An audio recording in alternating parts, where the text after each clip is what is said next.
one for the end. So tip number 3 is a lot of first-time buyers are waiting for the market to get better and need to save money. And that is the biggest lesson to learn. Well, the biggest lesson, tip number 3 is huge. Don't save money. If you're qualified to buy a home now. Don't think saving money is going to put you in a better position, because it's not. Because the market at 6.3% throughout history average, which is really 8 or 9% right now, increasing in property values, you're not going to be able to save more if you're saving 30 grand a year. So if you're saving 10, 20 grand a year, or even 30 grand a year, it's still better to buy a home now, because it's an extra 30 grand in your piggy bank. Dues, they're waiting for it to feel right, to be comfortable. It's never going to be extremely comfortable to buy your first home for 99.9% of people. So now what you're approved for, get your best options, make a move. Now, even if you're approved for $3,000 and it puts you in an area you don't want to be in, that's okay. Buy anyways. Buy the home with the intent to live in it. Then once you close escrow, you find out I don't have good neighbors, not comfortable here putting my kids in school, you rent it out. Here's the reason you do this.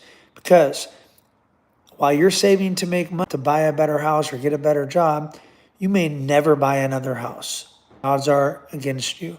So buy a first home with the intent to live in it. And if you end up not living in it, you rent it out, okay? When you buy your first home, when you buy your home, you don't make a payment for 2 months. So you have time. That's for another video, but there's lots of little tricks to save your money when you're buying a home. But you need to buy a home. Second thing people do wrong is they put as much money down as they can without logically thinking, is this benefiting me? So get in for minimum down. Your payments will be the highest, probably more than you want to pay, but instead of putting 10,000 extra down, which will save you $90 a month, you keep 10 grand in your bank for a safety net, or 20 or 30. And so use your 401k before you use your savings. So put the minimum down. Don't wait and save money. I've worked with people that waited 4 years to save 20%. And in that 4 years, they lost over $100,000. Prices went up. So it makes absolutely no sense. In my opinion, people find every excuse to take this way of getting somewhere and do what's hard. Your life will be easy. Do what's easy. Your life will be hard. If it's uncomfortable, you probably should do it. So there you go. The number one tip from this video to make sure you apply, pick one of the top agents in your area, or pick an agent that has sold over 1,000 properties. Now, you can pick someone that you like, probably do an okay job for you, but more than likely what I find from a lot of people that didn't buy a home when they should have 3, 4, 5, 8 years ago, it's because they worked with the wrong agent. And if they have worked with me, they would have bought. And I know this because I've worked with people that had an agent that didn't buy, then I talked to them, and then they buy, and it was 6, 8 months later, and it's even worse now to buy than it was over then. But I've explained it in a way that has made them understand now's the best. The longer you wait, the harder it becomes, okay? So it takes 10,000 hours, say, to become an expert. So do you really want to work with an agent that has sold 50 homes in the last 5 years, when top producing agents are selling that in 1 year, every single year or more?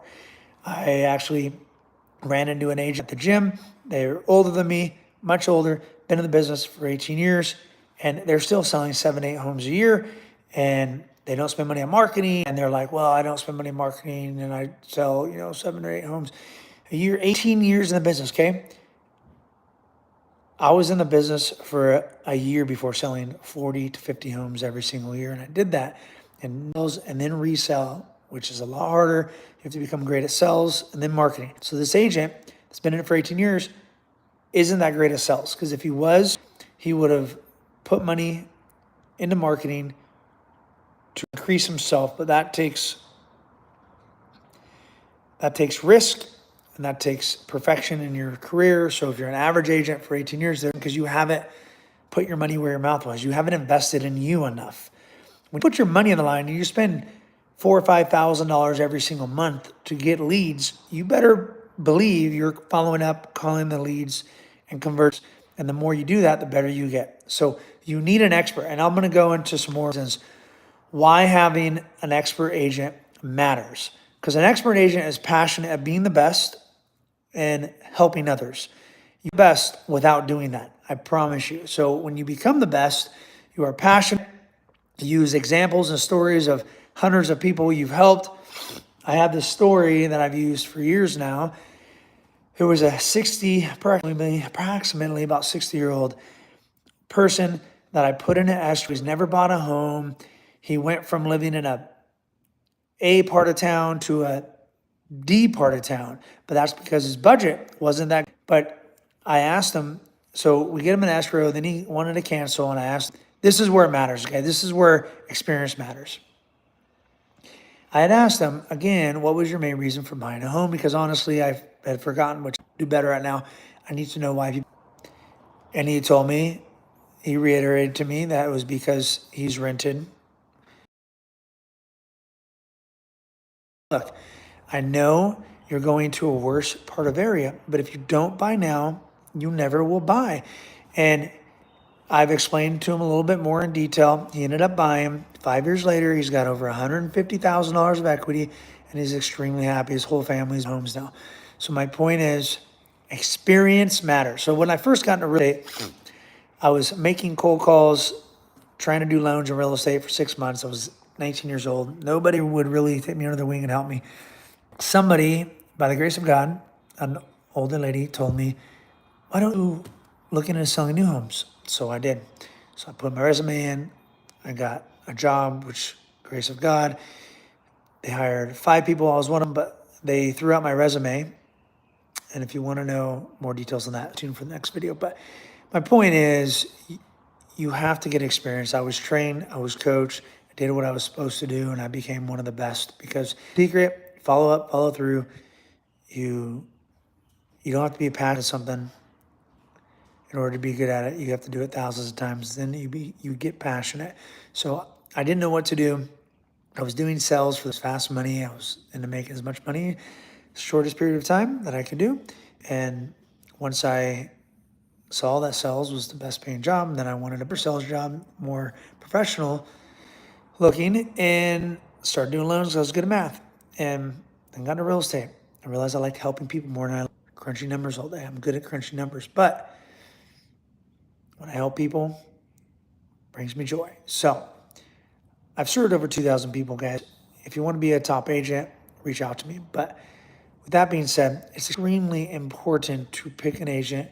You don't have to like them, okay? Actually, most people pick agents that they like or friend refer, and they like them. And typically, those agents don't do the best job because they're not as experienced. And you may buy a home with them if it feels good, but when it's tough, you typically don't, because they aren't usually informed enough to get you over or off the fence. So picking a top producing agent is very, very important. One that has time and experience and that is selling 40, 50 homes a year. So they're going to a better asset. They know the market better. They know the appraisals. They know homes. They can predict things that you cannot predict. It's like playing chess. It takes thousands of hours to become good. So with that being said, I'll see you on the next one.